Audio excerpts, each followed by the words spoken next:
Assalamualaikum warahmatullahi wabarakatuh. Saya Najwa Aziza dengan NIM 22136030.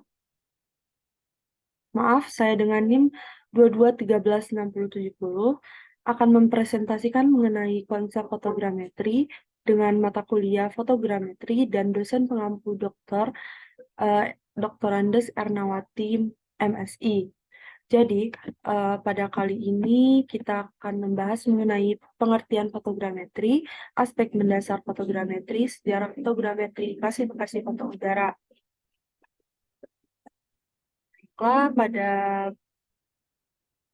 yang pertama ini, saya akan membahas mengenai fotogrametri, yang dimana fotogrametri merupakan seni, ilmu, dan teknologi untuk memperoleh informasi terpercaya tentang objek fisik dan lingkungan melalui proses perekaman, pengukuran, dan interpretasi gambaran fotografik dan pola radiasi energi elektromagnetik yang terekam. Kemudian, adapun tujuannya dari fotogrametri yaitu membangun secara sungguh-sungguh yang berhubungan mengenai geometrik antara suatu objek dan sebuah citra, serta menurunkan informasi tentang objek secara teliti dari sebuah citra tersebut. Selanjutnya, dalam penggunaan memanfaatkan fotogrametri diperlukannya pengetahuan mengenai karakteristik foto udara, pengetahuan mengenai interpretasi, matematika dasar, dan pengetahuan yang berhubungan dengan fotogrametri lainnya. Sehingga jika tanpa pengetahuan tersebut, maka hal itu tidak berguna apa-apa pada masing-masing bidangnya. Selanjutnya, kita akan membahas mengenai aspek mendasar dalam fotogrametri. Yang pertama, ada menentukan jarak medan mendatar dan besarnya sudut berdasarkan pengukuran yang dilakukan pada foto udara tegak. Jadi, foto udara merupakan hasil perekaman dengan menggunakan kamera yang proyeksinya center, sehingga di daerah yang mempunyai kondisi relief yang relatif kasar, terjadi pergeseran letak relief yang berdampak pada keakuratan, sehingga diperlukannya teknik-teknik fotogrametri. Yang kedua, menentukan tinggi objek dari pengukuran pergeseran letak pergeseran letak oleh relatif. Jadi dalam foto udara yang menggunakan proyeksi center, titik yang tidak mengalami penyimpangan adalah objek yang terletak persis di atas titik pusat foto, sehingga semakin jauh jarak objek tersebut, maka semakin besar kemungkinannya mengalami penyimpangan. Yang ketiga, menentukan tinggi objek dan ketinggian medan dengan pengukuran paralaks citra. Paralaks merupakan selisih jarak relatif.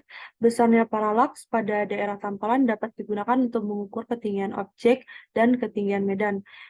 Yang keempat, penggunaan titik kontrol medan. Titik kontrol medan merupakan titik di medan yang dapat diletakkan secara tepat pada foto udara, di mana informasi koordinat medan atau ketinggiannya diketahui. Informasi titik kontrol medan digunakan untuk acuan geometri medan untuk melakukan kalibrasi pengukuran pada foto udara. Selanjutnya, membuat peta di dalam plotter stereo. Plotter stereo merupakan alat yang dirancang untuk menghasilkan peta topografi yang bersumber dari foto udara stereo. Uh, Alat ini digunakan untuk memindahkan informasi peta tanpa distorsi dari foto stereo. Dengan alat tersebut dapat digunakan untuk mengorientasikan foto udara secara tepat sehingga memperoleh model medan yang tepat pula.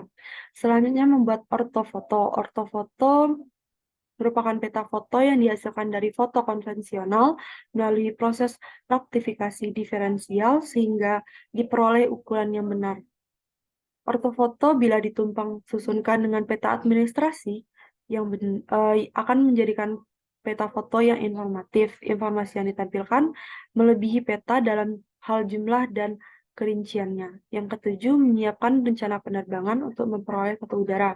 Rencana penerbangan diperlukan agar citra yang diinginkan terpenuhi, dan hal yang diperlukan dalam rencana penerbangan yaitu mengetahui skala citra, lensa kamera, panjang fokus kamera, dan format foto dan tampalan yang diinginkan. Selanjutnya ada pun sejarah dari fotogrametri. Yang pertama, fotogrametri dikenalkan oleh Aristoteles pada tahun 350 sebelum Masehi, jauh sebelum ditemukannya fotogrametri. Menurut Aristoteles, fotogrametri merupakan proses untuk memproyeksikan gambaran objek secara optik. Selanjutnya dimulai pada tahun 1839, fotogrametri mulai berkembang dengan ditemukannya plat logam yang dibuat terhadap terhadap sinar. Kemudian fotogrametri semakin pesat berkembang, terbuktinya dengan dikembangkannya proses fotografi dengan menggunakan 3 warna pada tahun 1861. Selanjutnya, penggunaan fotogrametri yang semakin pesat. Hal ini ditandai dengan yang pertama, penggunaan fotogrametri untuk membuat peta topografi di daerah Amerika Utara, yaitu Kanada.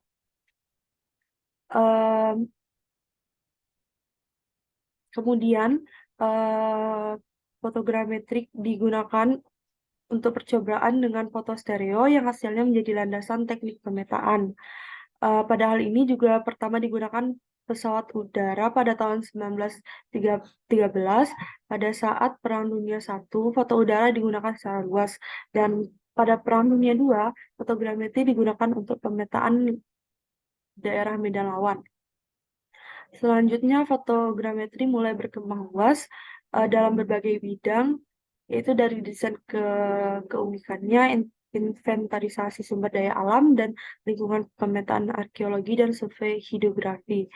Peralatan untuk keperluan interpretasi, plotting, pengukuran, raktifikasi, dan lain-lainnya juga telah mengalami banyak perubahan. Perubahan alat ini mengikuti jenis data, efisiensi, dan kemutakhiran teknologinya. Selanjutnya, foto udara fotogrametri juga terbagi menjadi dua. Yang pertama ada foto terestrial yang diperoleh dari pemotretan permukaan daratan, di mana dengan informasi pengukuran dilakukan secara langsung. Jadi foto terestrial itu dilakukan di atas permukaan tanah, sedangkan foto udara perekamannya atau pengambilan fotonya dilakukan di atas udara dengan ketinggian tertentu menggunakan balon udara atau pesawat. Selanjutnya, klasifikasi foto udara. Yang pertama, spektrum elektromagnetik. Spektrum elektromagnetik itu menggunakan foto udara ultraviolet, foto udara ortokromatik, dan foto udara pankromatik, foto udara inframerah true, dan foto udara inframerah modifikasi. Jadi dengan menggunakan berbagai panjang gelombang dalam spektrum elektromagnetik, foto udara dapat memberikan informasi berharga untuk berbagai aplikasi. Contohnya dengan menggunakan uh, foto udara thermal inframerah, dapat panjang gelombang inframerah thermal digunakan untuk mengukur suhu permukaan yang berguna untuk pemantauan kebakaran hutan, pemantauan suhu tanah, dan pemantauan infrastruktur. Yang selanjutnya, klasifikasi foto udara jenis kamera. Jadi klasifikasi yang jenis kamera ini terdiri atas foto udara tunggal dan foto udara jamak. Selanjutnya, warna. Dalam warna ini menggunakan warna black and white, warna bersemu, dan warna asli. Jadi penggunaan warna dalam pemotretan udara tergantung pada jenis foto udara yang diambil, teknik pengambilan gambar, dan tujuan pengambilan gambar. Contohnya, foto udara berwarna menampilkan objek dan lanskap dengan warna seperti yang dilihat oleh mata manusia. Misalnya inframerah dekat menggunakan panjang gelombang yang terletak di dekat wilayah inframerah dan spektrum elektromagnetik. Dan warna palsu yang menggunakan kombinasi panjang gelombang yang tidak terlihat oleh mata manusia. Selanjutnya, sistem wahana. Sistem wahana terdiri atas pesawat udara atau balon dan satelit atau orbital. Sistem wahana foto udara adalah infrastruktur peralatan yang digunakan untuk mengambil foto udara dari pesawat terbang, drone, atau wahana udara lainnya. Sistem wahana foto udara dapat digunakan dalam berbagai aplikasi, termasuk pemetaan topografi, pemetaan lingkungan, pemantauan pertanian, pemantauan konstruksi, dan lainnya. Selanjutnya sudut liputan. Sudut liputan merupakan sudut di atas garis vertikal yang ditarik dari objek di permukaan bumi dan garis pandang kamera dalam pengambilan gambar udara. Sudut ini penting karena dapat mempengaruhi cakupan area resolusi spasial dan kejernihan detail dalam foto udara. Sudut liputan terdiri atas sudut vertikal, agak condong, dan sangat condong. Selanjutnya sumbu kamera. Sumbu kamera tersebut terdiri atas sumbu kamera tegak lurus dan sumbu kamera condong. Selanjutnya bentuk data. Dalam pengambilan gambar udara terdiri atas foto udara digital dan foto udara analog.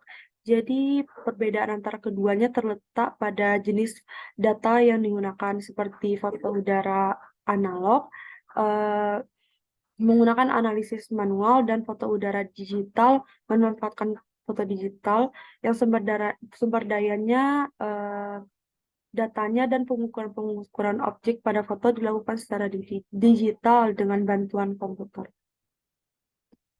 Baiklah, sekian penjelasan materi mengenai konsep dasar fotogrametri dari saya. Terima kasih. Assalamualaikum warahmatullahi wabarakatuh.